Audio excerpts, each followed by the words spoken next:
예배 자리 가운데 나오신 믿음으로 사는 교회 성도님들을 주님의 이름으로 축복합니다. 함께 자리에서 일어나심으로 주님 앞에 찬양하시며 나아가도록 하겠습니다.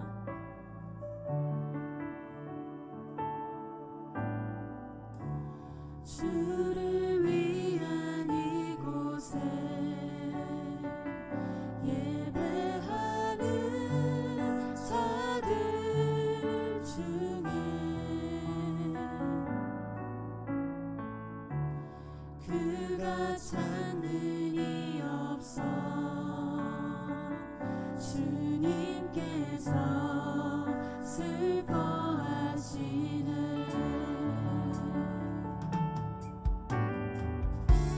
주님이 찾으시는 그 한 사람 그의 배자 내가 그 사람 되기 간절히 주께 예배하네 주의대로 이곳에 서 있는 주임제에 엎드려 절하는 그 어느 것도 난 필요 없네 주님만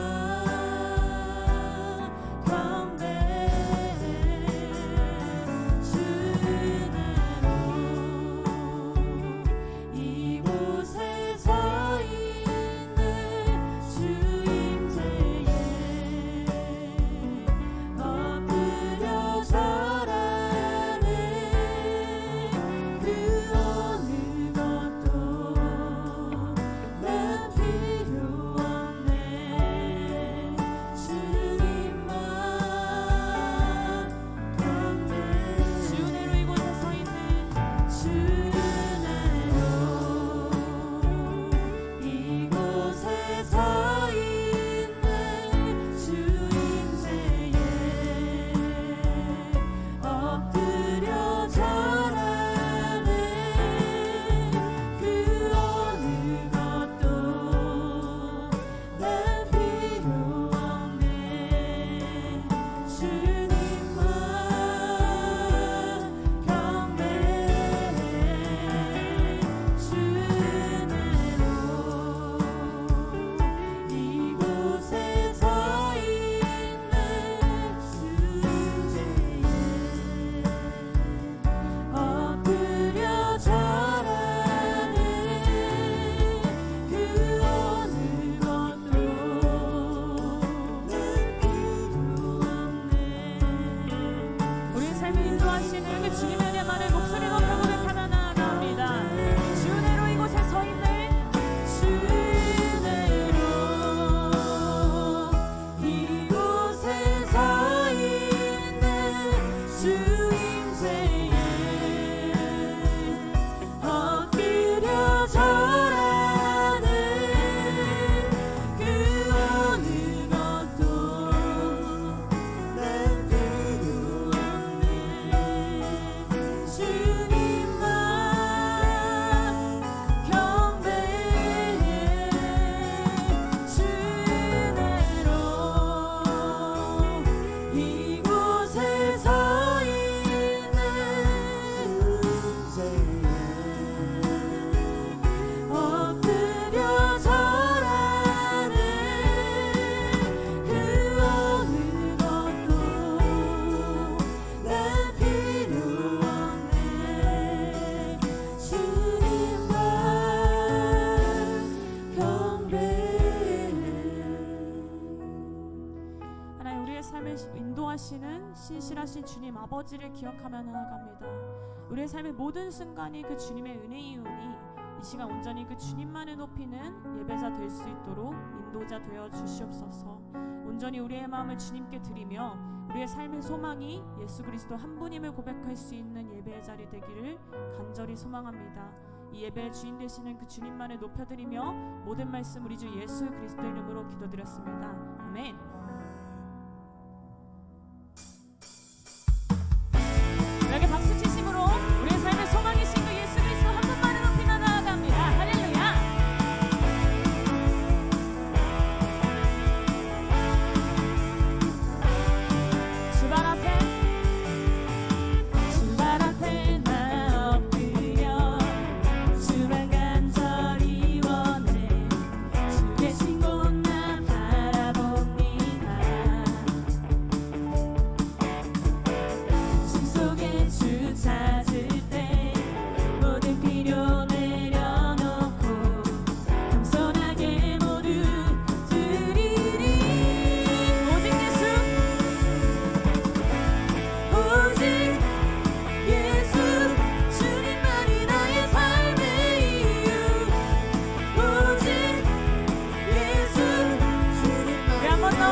변함없으신 주님 어제 오늘 영원히 한결같이 함께 하시는 오직 예수 주님만이 나의 삶의 이유 오직 예수 주님만이 나의 오직 예수 주님만이 나의 삶의 이유 길과 진리이신 그 주님만을 높이며 나아갑니다. 주님은 길과 진리 생명 나는 오직 믿음으로 살리 우리 다시 한번 믿음으로 주님은 길과 진리 생명 나는 오직 믿음으로 살리 이상 길과 진리신 그 주님만을 높입니다.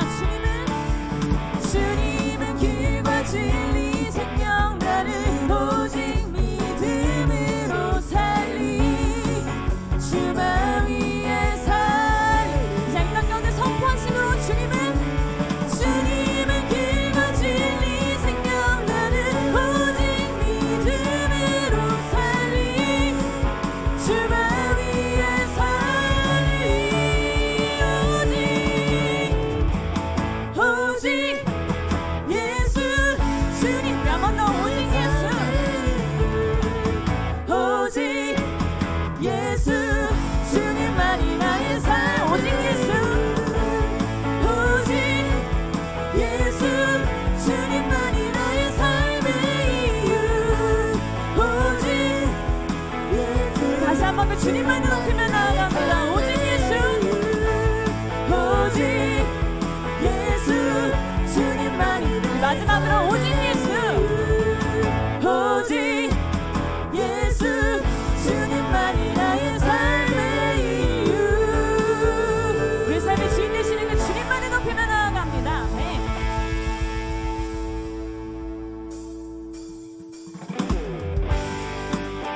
우리 계속해서 고백하며 나아갈 때 갈급한 우리의 마음을 만지시는 그 주님이심을 기억합니다. 신실하신 그 주님만을 높이며 나아갑니다.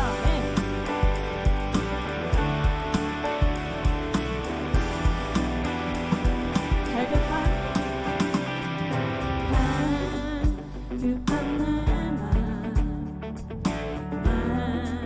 만지시는 주 사랑과 노래 드리기 원합니다. 주 사랑해요 주 찬양해요 높고 거룩한 주 날 만져주시니 이전과 같이 하누리 주 사랑해요 영원히 찬양해 예수 신령과 진정으로 주 사랑해요 주 사랑해요 영원히 찬양해 예수 신령과 진정으로 경배드려요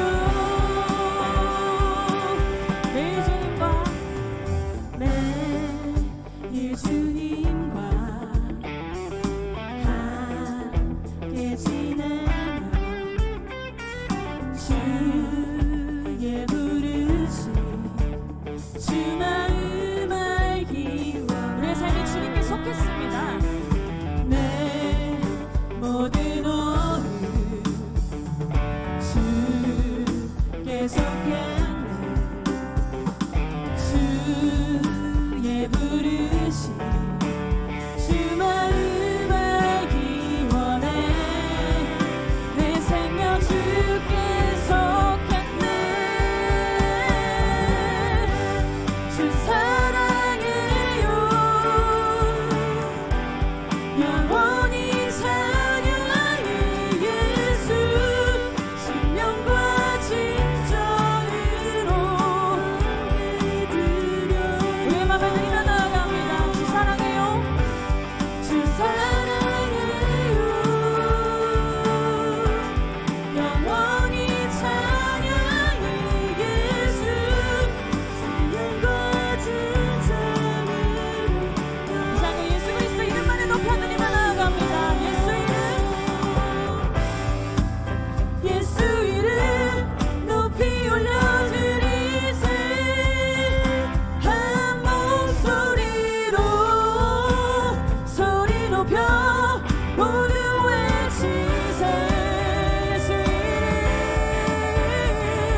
거룩하게 소망합니다. 주님만을 사랑합니다. 아멘. 주 사랑해요 영원히 찬양해 예수 신령과 진정으로. 우리 다시 한번 우리의 마음을 드리며 주 사랑해요 주 사랑해요 영원히 찬양해 예수 신령과. 우리의 삶의 고백이신 그 주님만을 사랑하며 나아갑니다. 우리 다시 한번 우리의 고백으로 주 사랑해요 주 사랑해요 영원히 찬양해 예수 신령과 진정으로 경배드려요.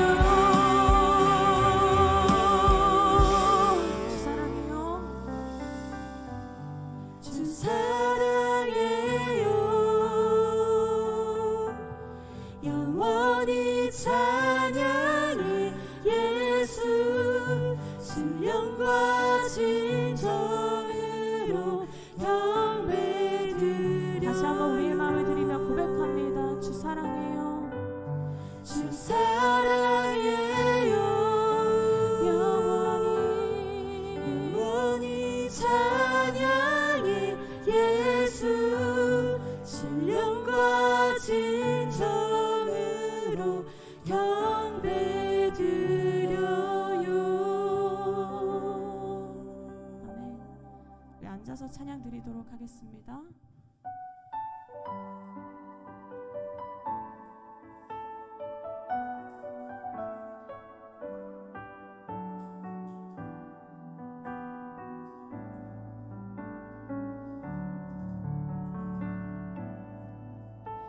나 무엇과도 주님을 바꾸지 않으리. 다른 어떤 은혜 구하지 않으리. 오직 주님만이 내 삶의 도움이시니 주의 얼굴 보기 원합니다. 나 무엇과도 주님을 바꾸지 않으리.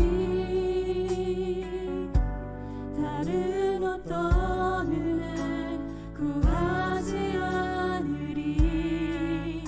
오직 주님만이 내 삶의 도움이시니 주의 얼굴 보기 원합니다. 주 사랑해요. 주님 사랑해요.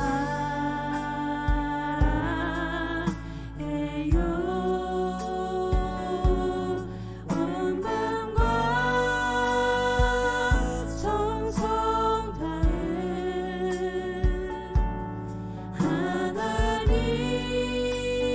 하나님의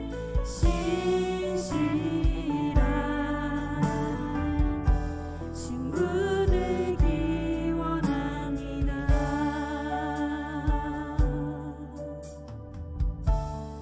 날씨 우리의 마음을 주님께 드리며 나아갑니다. 우리의 유일한 삶의 소망이신 주님, 우리의 삶의 구원 되시는 그 주님만을 높이며 다시 우리의 마음을 담아서 고백하며 나아갑니다. 우리 다시 한번 우리의 목소리로 고백하며 나 무엇과도 주님을 바꾸지 않으리. 나 무엇과도 주님을 바꾸지 않으리. 다른 어떤 은혜 구하지 않으리. 오직 주님만이 내 삶의 도움이시니 주의 얼굴 보기. 아니, 우리의 삶의 유일한 고백이신 그 주님 다시 한번 찬양합니다. 나 무엇과도 주님을 바꾸지 않으리. 다른 어떤 은혜도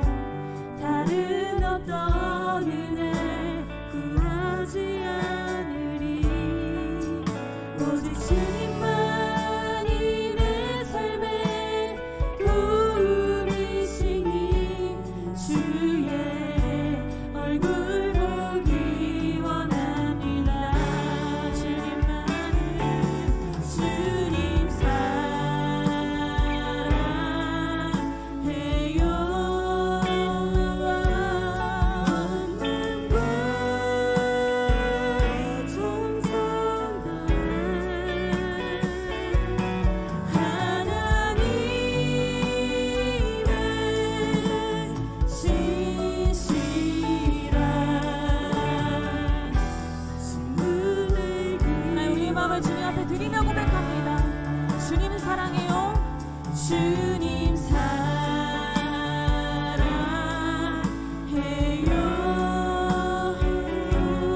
온 마음과 정성 다해 하나님의 신실한. 자, 우리의 목소리 높여 고백합니다. 오 아버지, 주님만을 사랑합니다. 아멘. 주님 사랑해요.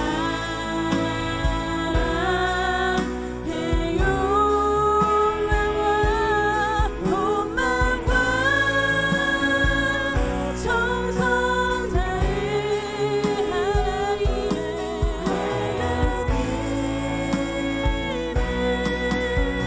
신실한 친구 되기 원합니다. 주님만을 주님 사랑해요.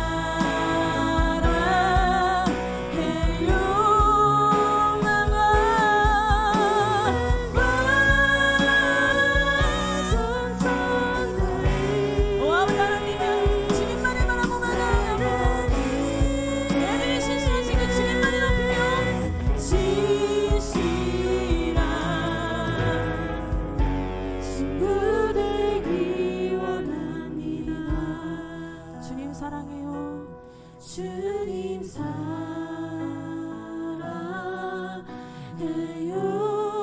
주님만을 사랑해요.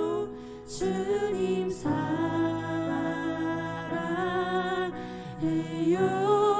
주님만 사랑해요. 주님 사랑해요. 주님만을 사랑해요. 주님 사랑해요. 주님만을 주님 사랑해요. 주님만 주님 사랑해요.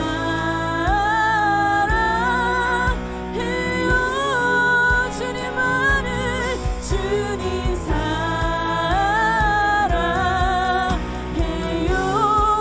오 아버지, 주님만 사랑합니다. 주님 사랑해요.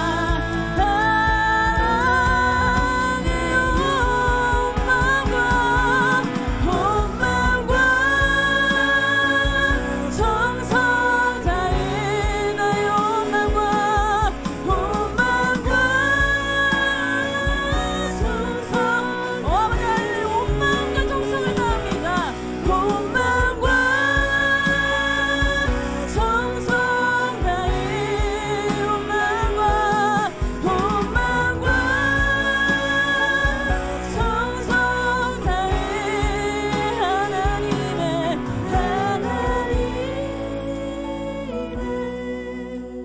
신실한 친구 되기 원합니다. 하나님의 신실한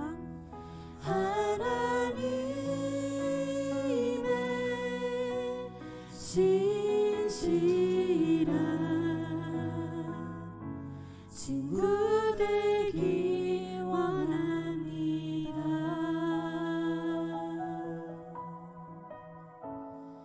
하나님, 우리의 삶을 주관하시는 그 주님, 이 땅의 창조주 되시는 그 주님만을 높여드리며 나아갑니다. 하나님, 우리의 삶을 그 주님께 드리며 나아갈 수 있는 믿음을 허락하여 주시옵소서. 우리의 삶의 구원자가 누구인지, 우리의 삶의 소망이 누구인지를 바르게 알 수 있는 믿음을 허락하여 주시옵고, 그 주님의 가장 가까이 된 자로서, 주님의 신실한 친구로서, 그 주님의 충성된 종으로서 살아가는 삶을 다짐하며 나아갑니다. 이 시간 우리에게 그러한 믿음을 허락하여 주시옵소서. 우리의 삶에 다른 은혜를 구하지 않습니다. 하나님, 그 무엇보다도 주님의 은혜만을 구하며 나아갈 수 있는 그런 우리가 될 수 있도록 하나님, 우리에게 그러한 담대한 믿음의 고백 있게 해달라고 이 시간 그 기도하심으로 나아가도록 하겠습니다.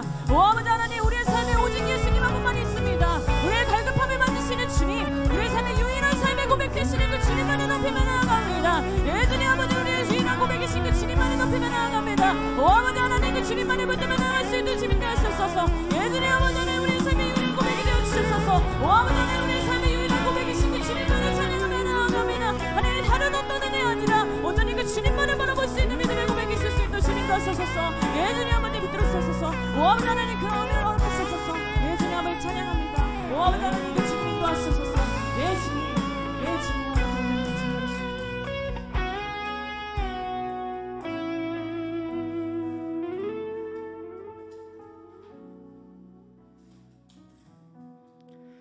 살아계시며 우리 예배를 받기에 합당하신 하나님 아버지, 믿음으로 사는 교회 온 성도들이 이 시간 주님 앞에 나와 예배하게 하심에 감사합니다. 주님 앞에 나아갈 때에 주님 앞에 자랑할 것이 없고 아무것도 내세울 것이 없는 연약한 자들이지만, 하나님이 이 시간 십자가의 보혈로 저희를 모두를 덮어주시고 기쁨과 감사함으로 주님 앞에 나아가게 하여 주시옵소서. 하나님, 우리가 예배를 통해 하나님이 어떠한 분이신지, 또한 하나님 앞에서 우리가 어떤 존재인지 더욱 알기 원합니다. 십자가의 은혜를 경험하였지만 육신의 정욕과 이생의 자랑을 추구하며 하나님보다는 세상을 쫓으며 이번 한 주를 살아온 우리 자신임을 주님 앞에 고백합니다. 저희의 연약함을 긍휼히 여겨주시고 예배를 통해 우리 자신을 주님 앞에 더욱 세우는 시간 되게 하여 주시옵소서.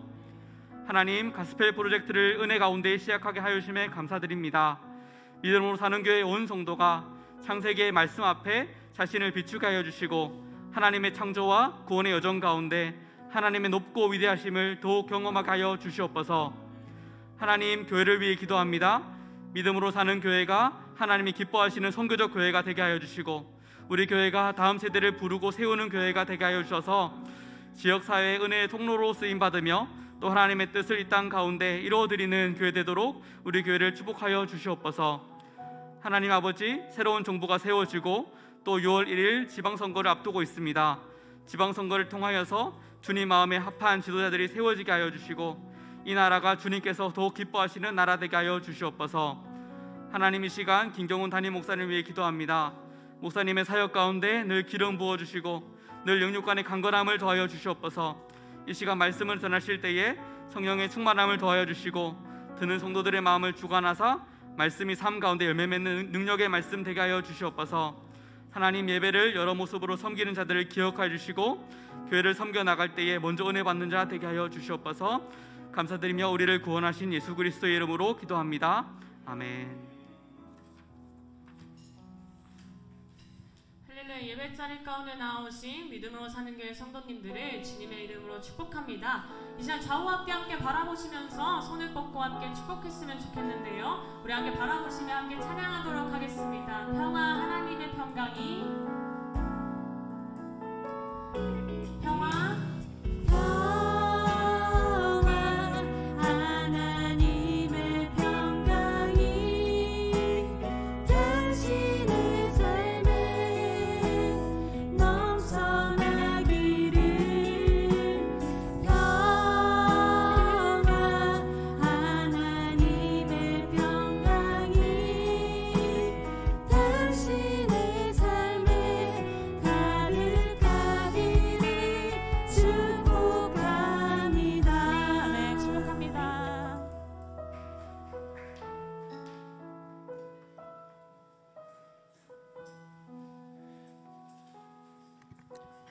오늘 함께 나누실 말씀은 신약성경 사도행전 4장 1절로 12절까지의 말씀입니다. 사도행전 4장 1절부터 12절까지의 말씀, 저와 한 절씩 교독합니다. 사도들이 백성에게 말할 때에 제사장들과 성전 맡은 자와 사두개인들이 이르러 예수 안에 죽은 자의 부활이 있다고 백성을 가르치고 전함을 싫어하여 그들을 잡음에 날이 이미 저물었으므로 이튿날까지 가두었으나 말씀을 들은 사람 중에 믿는 자가 많으니 남자의 수가 약 5천이나 되었더라. 이튿날 관리들과 장로들과 서기관들이 예루살렘에 모였는데 대제사장 안나스와 가야바와 요한과 알렉산더와 및 대제사장의 문중이 다 참여하여 사도들을 가운데 세우고 묻되 너희가 무슨 권세와 누구의 이름으로 이 일을 행하였느냐. 이에 베드로가 성령이 충만하여 이르되 백성의 관리들과 장로들아, 만일 병자에게 행한 착한 일에 대하여 이 사람이 어떻게 구원을 받았느냐고 오늘 우리에게 질문한다면 너희와 모든 이스라엘 백성들은 알라. 너희가 십자가에 못 박고 하나님이 죽은 자 가운데서 살리신 나사렛 예수 그리스도의 이름으로 이 사람이 건강하게 되어 너희 앞에 섰느니라. 이 예수는 너희 건축자들의 버린 돌로서 집 모퉁이의 머릿돌이 되었느니라. 다른 이로서는 구원을 받을 수 없나니 저나 사람 중에 구원을 받을 만한 다른 이름을 우리에게 주신 일이 없음이라 하였더라. 아멘.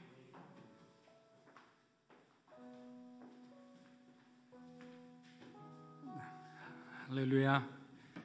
주일날 이렇게 오신 여러분을 환영하고 축복합니다. 우리 좌우에 있는 분들에게 이렇게 인사하겠습니다. 예수님이 우리의 소망이십니다. 예수님이 우리의 소망이십니다. 아멘. 소망 대신 주님을 꼭 붙들고 끝까지 승리하는 삶을 살게 되시기를 축복합니다. 교회 소식 몇 가지 좀 알려드리겠습니다. 수요일날 하는 우리 창세기 공부가 지금 은혜 가운데 첫 시작을 출발했습니다. 혹시 우리 교인들 중에서 아직까지 우리가 신청을 받고 있으니까 아마 돌아오는 주가 마지막 신청 기간이라 생각합니다. 여러분들 꼭 시간을 내셔서 함께 공부하는 이 시간을 소중히 여기고 꼭 참석하시기를 부탁드립니다. 교회 섬김팀 모임이 예배 후에 모임이 이곳에서 있으니까 여러분들 가시지 말고 꼭 참석해 주시면 좋겠습니다. 요즘 보니까 많이 환우들이 좀 계신 것 같아요. 그래서 육체 질병 가운데 있는 분들을 놓고 우리가 기도했으면 좋겠습니다. 또 기도를 부탁하는 분들은 제가 이곳에서 이제 어떤 분이 좀 이런 부분이 불편하다 이렇게 기도 이렇게 할 수 있으니까 그런 분들은 저한테 이제 오픈돼도 되는 것을 말씀해 주시면 성도들이 함께 기도할 수 있으면 좋을 것 같습니다. 네, 기도하겠습니다. 하나님, 믿음으로 사는 교회 우리 성도들 기억하여 주시고 육신의 질병 또 삶의 여러 가지 어려운 그런 고난과 힘든 시간들을 통과하는 분들 하나님께서 돌봐주시기를 간절히 간구합니다. 주님의 손으로 친히 기도해 주시고 만져주셔서 그들의 모든 아픔을 이 시간 깨끗이 치유하여 주시옵소서. 우리는 할 수 없으나 우리가 믿는 주님은 능력이 있으시니 권능의 주님이시니 우리의 모든 연약함을 넉넉히 깨끗이 치유해 주시리라 믿습니다. 그렇게 해주실 주님을 찬양하며 예수님의 이름으로 기도합니다. 아멘. 자, 오늘은 용감한 그리스도인이라는 제목으로 말씀을 좀 나누겠습니다. 사도행전 4장은 이제 우리가 지난주에 배웠던 그 3장의 그 치유 사건과 베드로의 설교와 연결은 되지만 이제 그 대상이 달라지게 됩니다. 3장은 일반 백성들을 대상으로 하였다면 4장은 제자들의 그 복음 전파를 반대하는 종교 지도자들을 대상으로 하고 있습니다. 베드로와 요한은 기도하기 위하여 습관적으로 성전에 올라가던 중 미문 앞에서 구걸하던 날 때부터 선천성 하반신 장애인 이렇게 말할 수 있겠죠. 그 사람을 고친 사건을 통해 많은 사람이 모이게 되죠. 왜? 기적을 보았기 때문에. 기적은 그만큼 그런 능력이 있어요. 사람들에게 우리가 호기심만 있어도 사람들은 그 현장에 모입니다. 그러나 기적이 일어났다는 것은 이것은 인간이 할 수 있는 그 범위를 넘어서 하나님의 영역인 거죠. 그 하나님의 영역에서 놀라운 사건이 일어났다면 그것을 보러 오지 않을 사람이 누가 있겠습니까? 늘 성전을 통과할 때마다 보던 그 사람이 벌떡벌떡 일어서 뛰어다니고 있다고 생각해 보십시오. 이건 기적 중의 기적이죠. 이는 제사장들과 성전 맡은 자 사두개인들을 분노하게 했죠. 자, 기적이 일어난 것은 그들을 두렵게 했지만 그들을 분노하게는 안 했어요. 무엇이 그들을 분노하게 했느냐? 베드로가 복음을 전했죠. 예수 그리스도, 부활하신 예수 그리스도의 복음을 전했기 때문에 그들이 분노하게 된 것입니다. 사랑하는 여러분, 기적과 간증은 믿는 사람들뿐만 아니라 믿지 않는 사람들에게도 아주 큰 영향을 줍니다. 오순절 성령 강림 이후 제자들의 변화된 그 태도와 그들의 모습을 한번 보십시오. 우리로 말하면, 지금으로 말하면 180도로 달라진 거예요. 그들은 더 이상 무서워 도망가던 이전에 그런 제자들이 아니었습니다. 예수님의 제자들은 죽으면 죽으리라는 각오로 주님의 맡겨주신 그 사역을 용감하게 그렇게 감당했던 것입니다. 여러분, 영광이 있는 곳에는 언제나 고난과 희생이 뒤따릅니다. 대가를 치르지 않고 오는 축복은 세상 어디에도 없습니다. 영적인 생활도 마찬가지입니다. 저와 여러분이 하나님께 얼마나 다가가느냐에 따라, 하나님을 위해 우리가 하나님 나를 위해 얼마나 기도하느냐에 따라서 우리의 어떤 영적인 그 변화는 일어날 것입니다. 그만큼 가까이 간 사람은 영적으로 강해지겠죠. 그리고 영적으로 깊어질 거예요. 그러니까 쉽게 판단하지 않는 거예요. 올바른 분별력을 가지고 말을 적게 하되 지혜로운 말로 그 상황을 변화시킬 수 있는 능력을 가진 사람이 바로 이런 하나님을 찾는 사람들이죠. 때로는 하나님께서 이유 없는 고난을 겪게 하심으로, 자, 이유 없는 고난이라는 것은 하나님께서 이렇게 일방적인 분이 아니세요. 이것을 우리는 어떻게 해석해야 되냐면, 우리가 이해할 수 없는 고난이라고 하는 거예요. 하나님은 다 알고 계시지만 나는 알지 못하기 때문에 우리 입장에서는, 인간의 입장에서는 뭐라고 이해합니까? 이유 없는 고난이라죠. 그런 이유 없는 고난, 우리가 이해할 수 없는 그런 고난을 겪게 하심으로 우리를 성장시키기도 합니다. 즉 삶에 간증이 많은 그리스도인이 되게 하는 거예요. 그래서 보통 목회자나 선교사의 삶에는 그 고난의 간증들이 많습니다. 고통의 간증들이 많죠. 그렇게 하는 이유는 하나님을 증거할 때 그것이 많은 사람들에게 새로운 도전이 되기 때문이라 생각합니다. 몸이 아프기를 원하는 사람은 없을 겁니다. 그러나 하나님은 나의 가장 연약한 부위를 통해 하나님만을 신뢰하고 따르게 하는 거예요. 내가 정말 바울도 그랬잖아요. 하나님 앞에 자기는 자기의 그 연약한 육체의 가시를 놓고 3번씩이나 기도했다. 여러분, 3번이라는 건 상징적, 문학적 표현이에요. 3번이라는 것은 완전한 수예요. 그가 하나님 앞에 구할 수 있는 만큼, 최대한 할 수 있는 만큼 하나님께 구했다는 거예요. 3번이 아니라 100번 이상 구했을 거예요.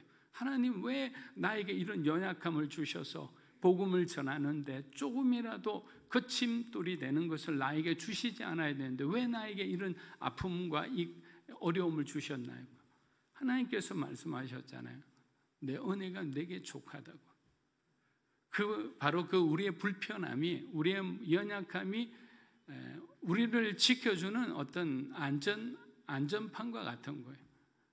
그래서 우리는 항상 우리 삶 속에 네거티브한 그것을 부정적으로 볼 필요가 없는 거예요.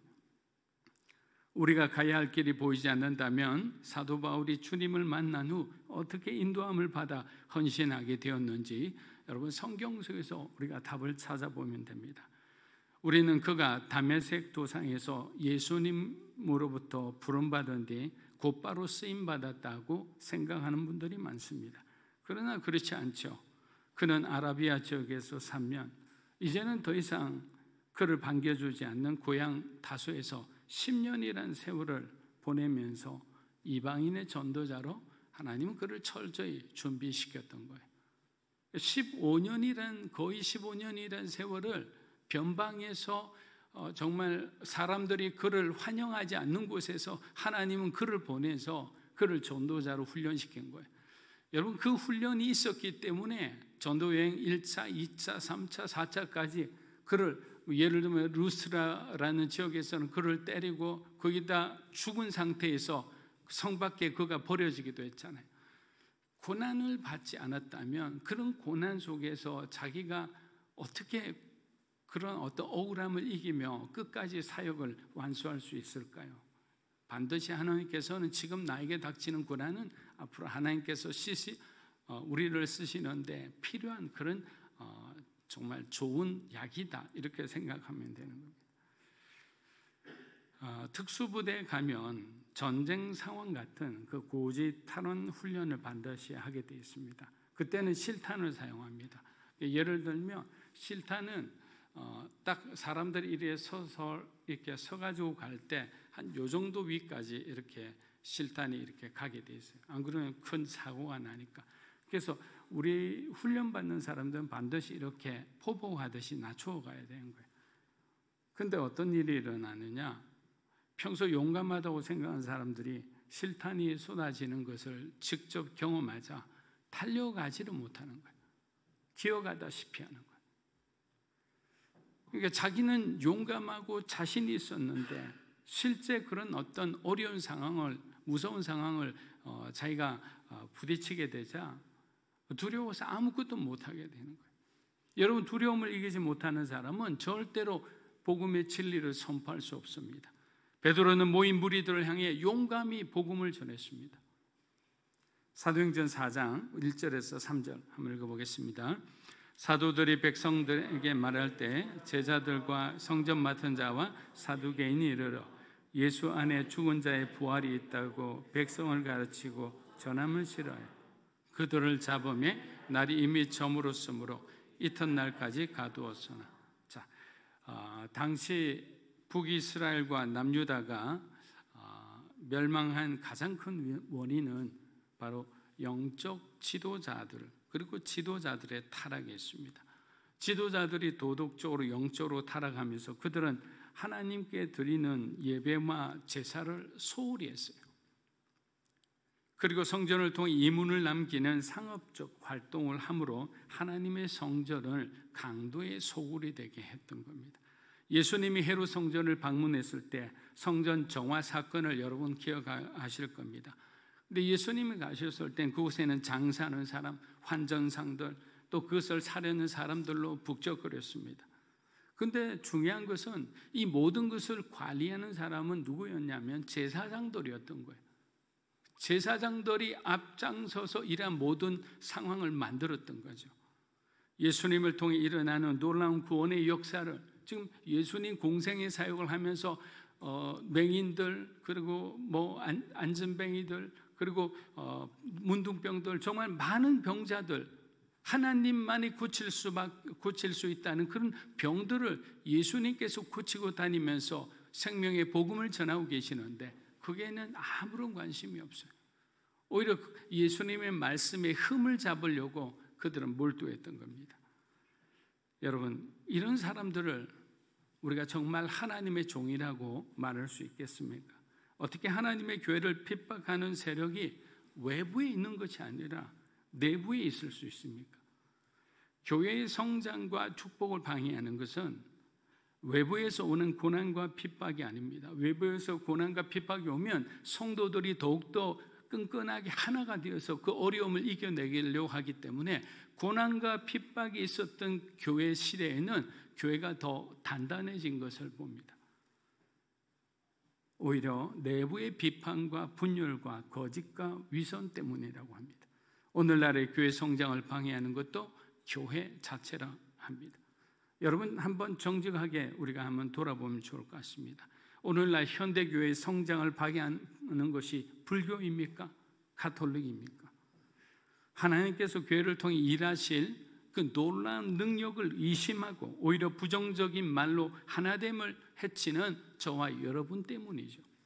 우리도 항상 긍정적인 말을 하는 것은 아니에요.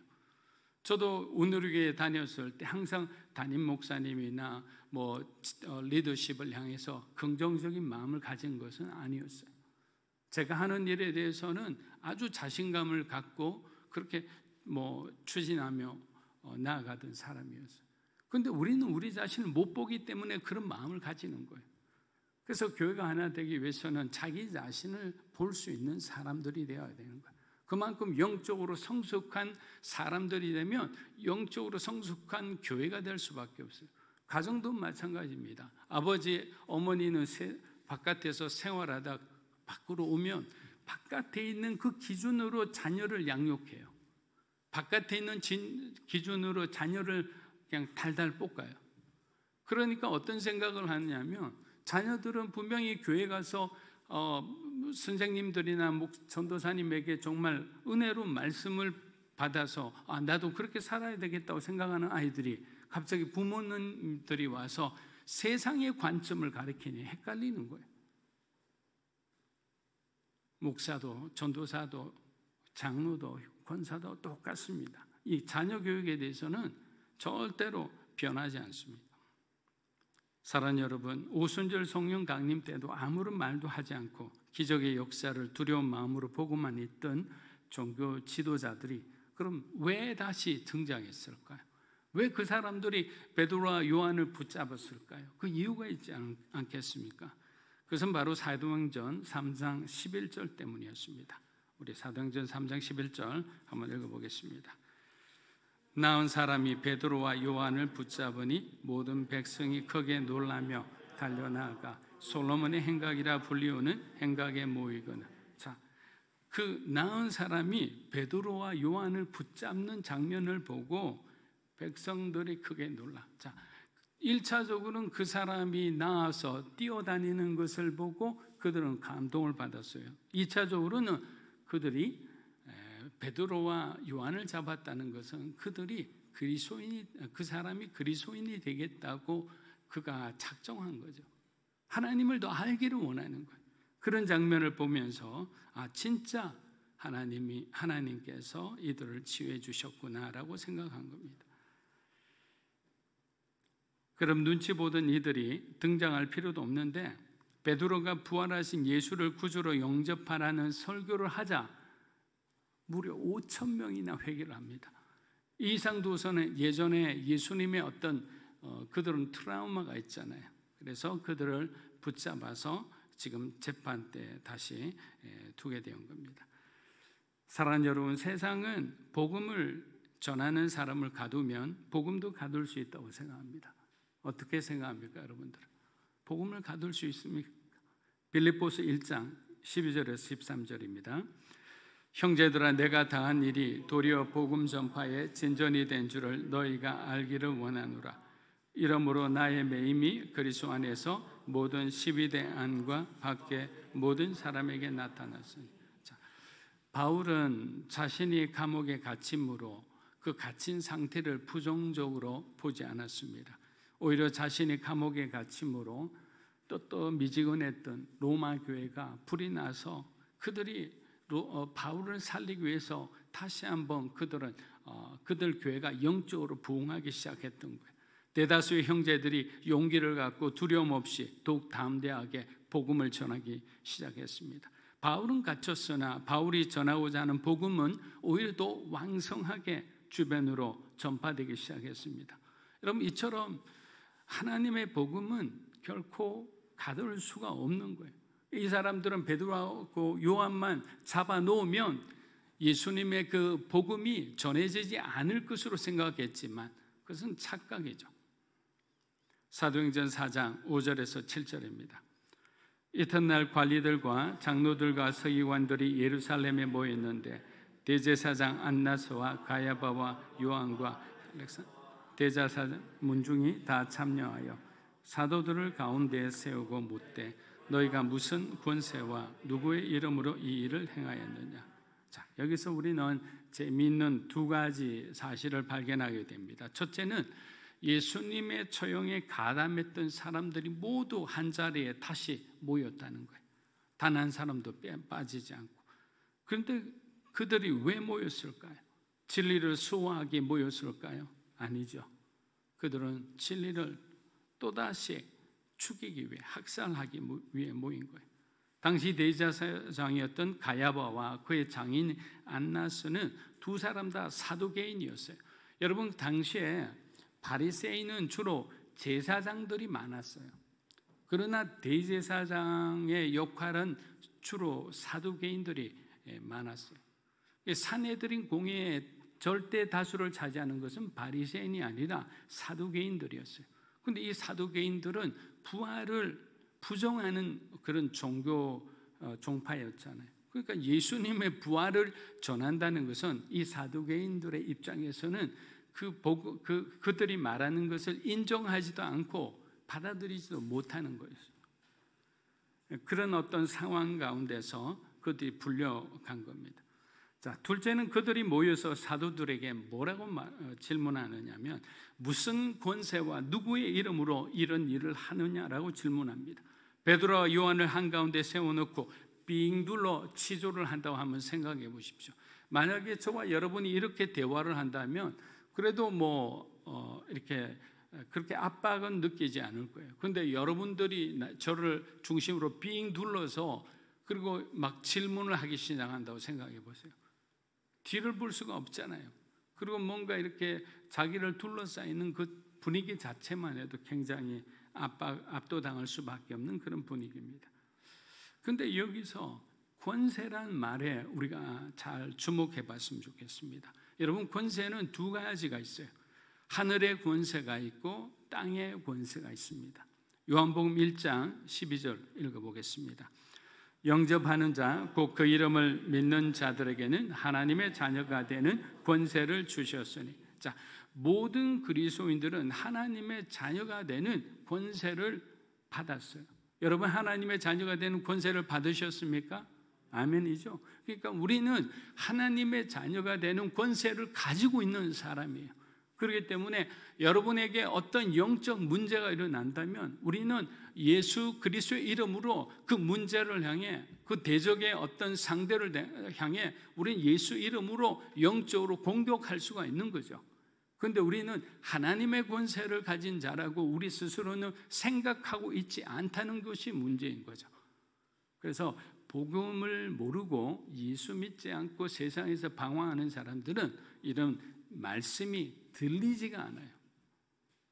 여러분, 요한복음 1장 6절인가요? 예수님께서 이 땅에 오셨지만 어둠이 깨닫지 못하더라는 그런 표현이 있죠. 어둠은요, 절대로 복음을 그들은 깨달을 수도 없고 이해할 수도 없어요.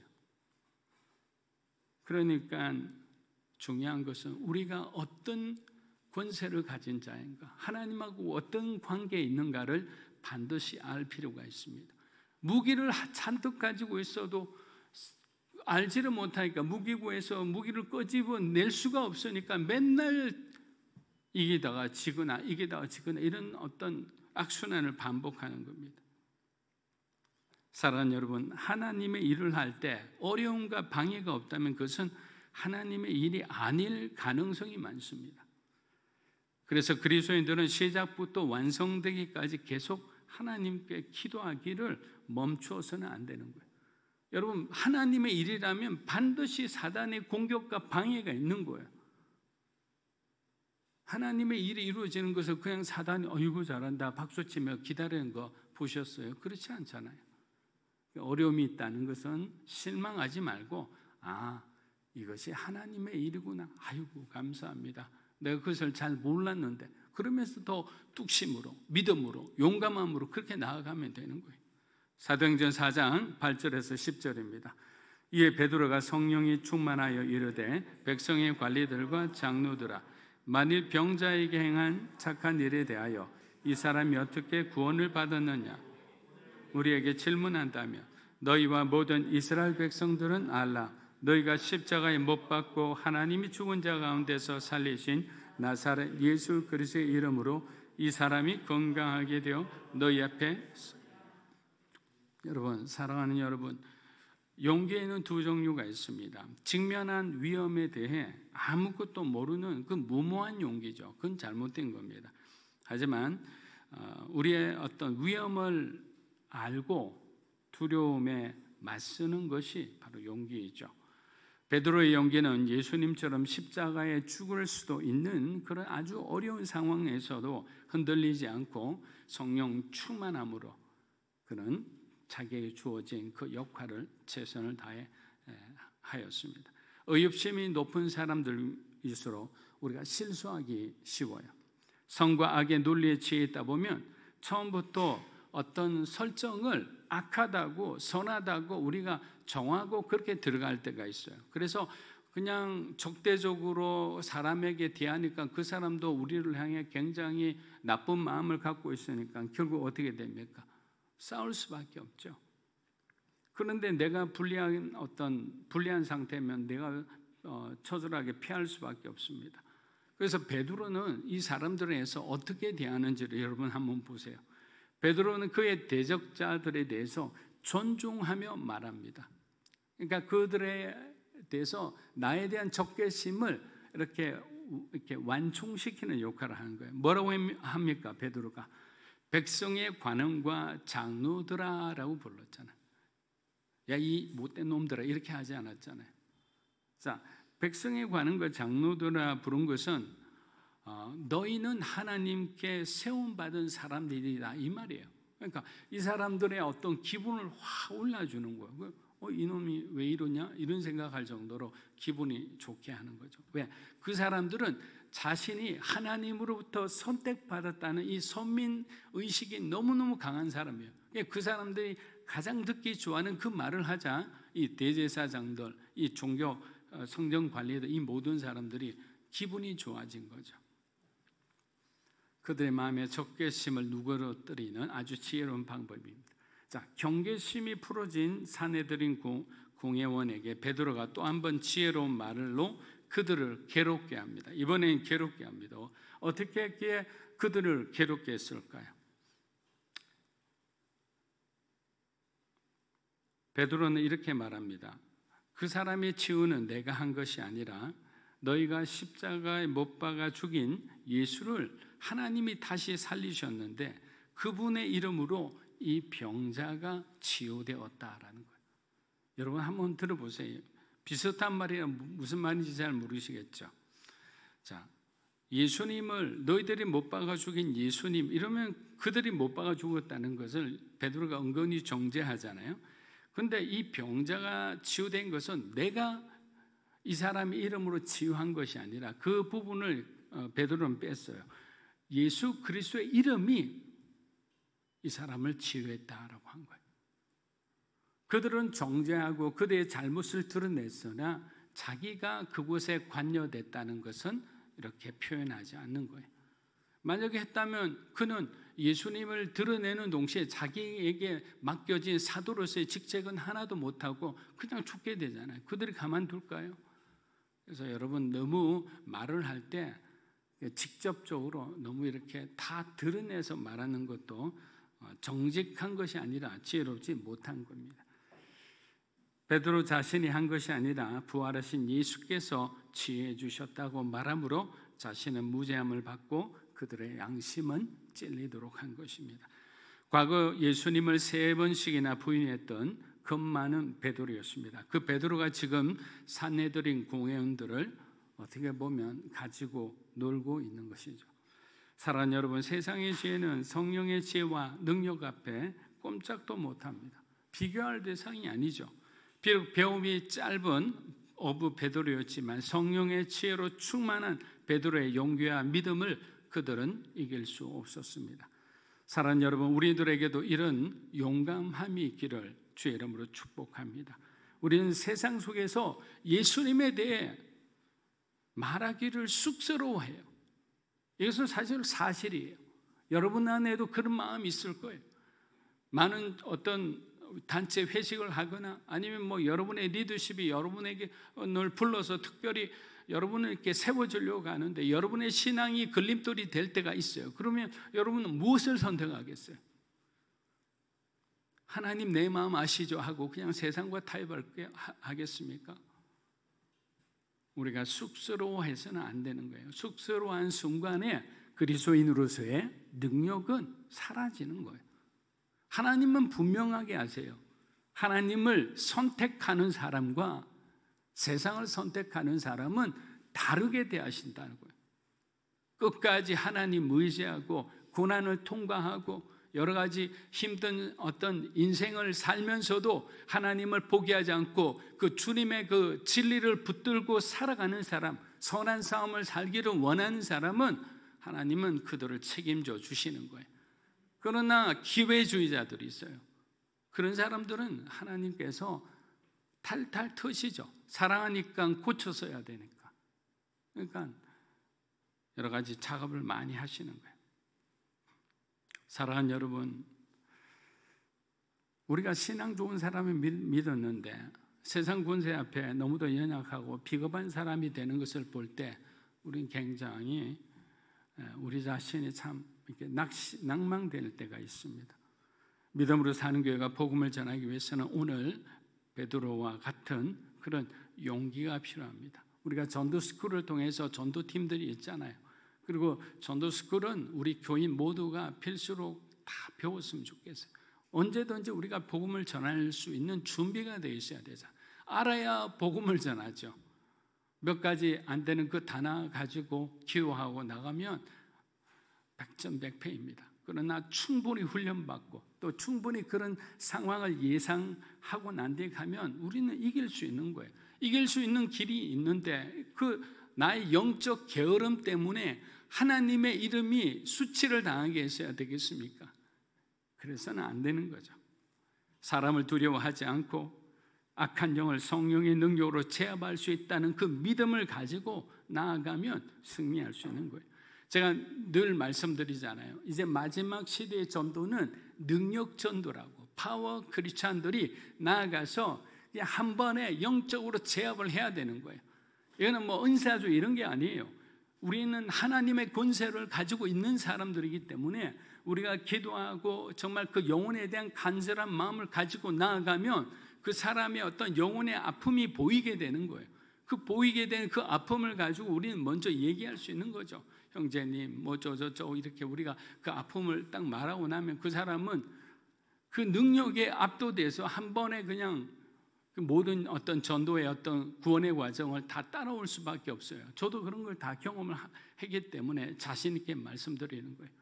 여러분들도 어떤 사역이나 이런 걸 통해서 어떤 암기에서 가는 것도 중요하지만 암기에서 기도하고 그 능력을 받아서 가는 사람은 차원이 다른 거예요.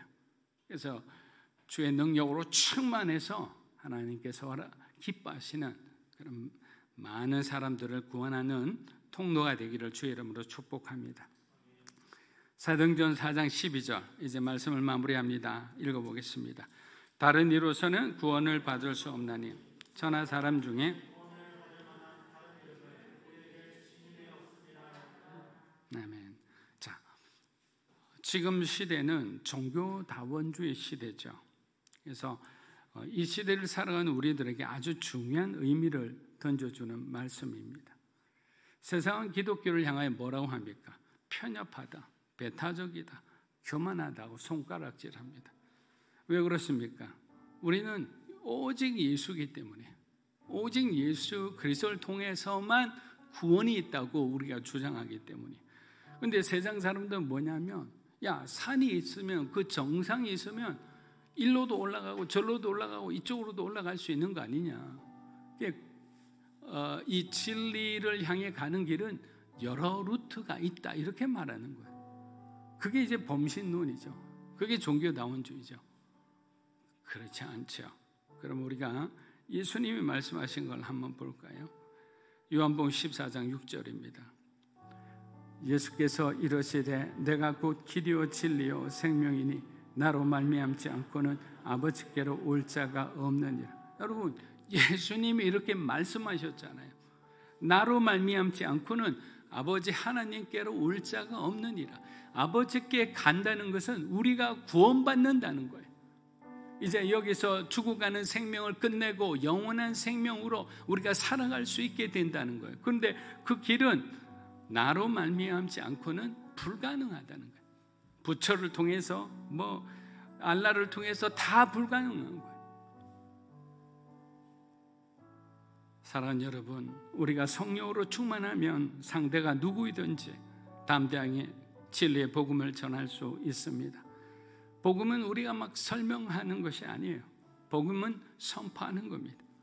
베드로의 영성으로 용감하게 주의 복음을 전하는 우리 믿음으로 사는 교회 성도 여러분이 되시기를 주의 이름으로 축복합니다. 아멘. 자, 이 시간 우리 기도하고 나아갔으면 합니다. 하나님 아버지, 우리에게 주신 그 하나님의 권세, 우리에게 주신 예수 이름의 그 능력, 이 능력으로 살아가는 우리 한 사람 한 사람이 되게 도와주시옵소서. 우리가 살아가는 그 삶이 능력 있는 삶이 되고 세상을 변화시키는 삶이 되게 하여 주시고, 우리 가정이 또 우리가 하는 모든 것이 하나님으로 말미암아 빛을 발하는 그런 삶을 살아가게 우리에게 주의 능력으로 충만하게 하여 주시기 합니다.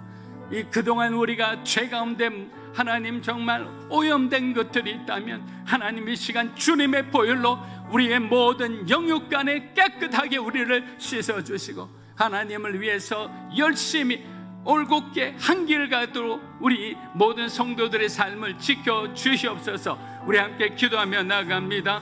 사랑하는 주님 감사합니다. 할렐루야 할렐루야 할렐루야. 주님 감사합니다.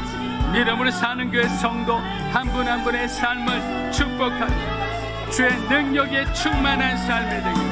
할렐루야 할렐루야. 말라마리 까라마리 알라마리 살레. 예수 이름으로, 예수님의 이름으로 할렐루야 마카레 마리아. 하나님 감사합니다. 하나님 감사합니다. 할렐루야 할렐루야. 우리가 변하게 하여 주시고 우리의 삶이 하나님과 동행하는 삶이 되고 마마리아라 마카리아라 홀라리아라 마카리아라 마리아라 예수 홀라마리아라 홀라마리아라 마카리 할렐루야 할렐루야 할렐루야 라리아라 마리아 살라리아.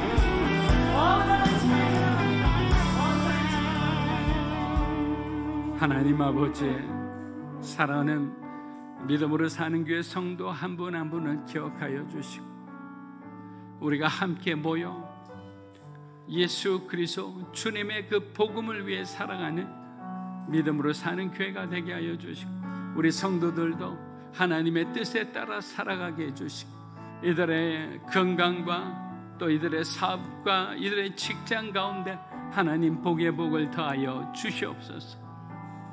감사드리며 예수님의 이름으로 기도합니다. 아멘.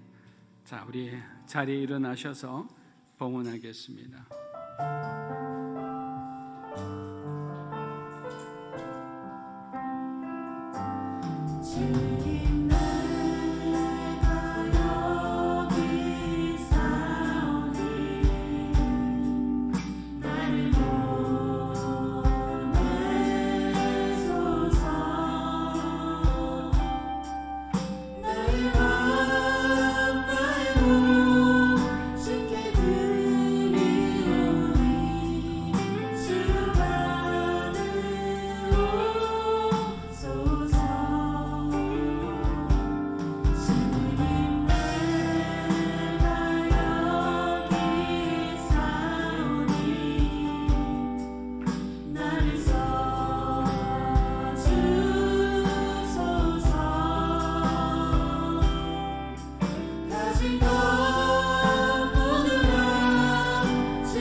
하나님 아버지, 우리 사랑하는 성도들, 주님을 위해서 하나님께서 우리에게 주신 귀한 예물들을 구별하여 11조로 감사헌금으로, 성경헌금으로 하나님 앞에 드립니다.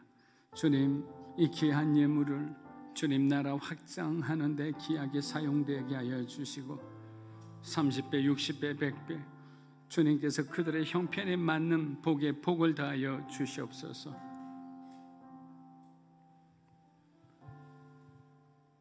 이제는 우리 주 예수 그리스도의 은혜와 하나님 아버지의 크고 놀라우신 사랑과 성령님의 감화감동, 교통하심의 역사가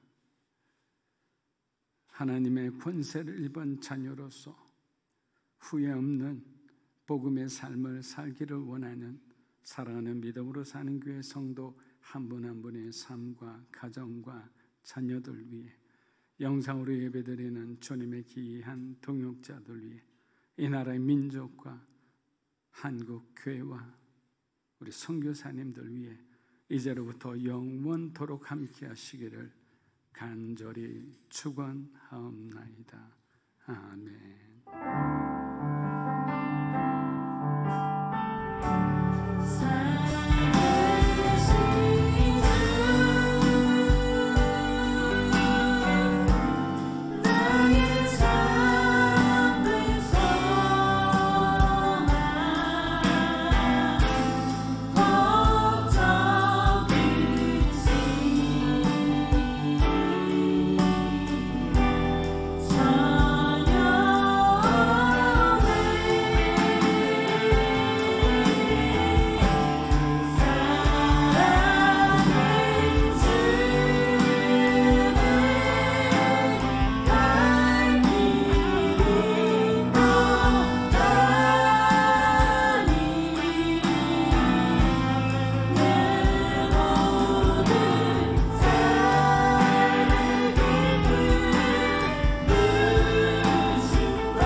할렐루야. 우리 하나님 앞에 감사드리겠습니다.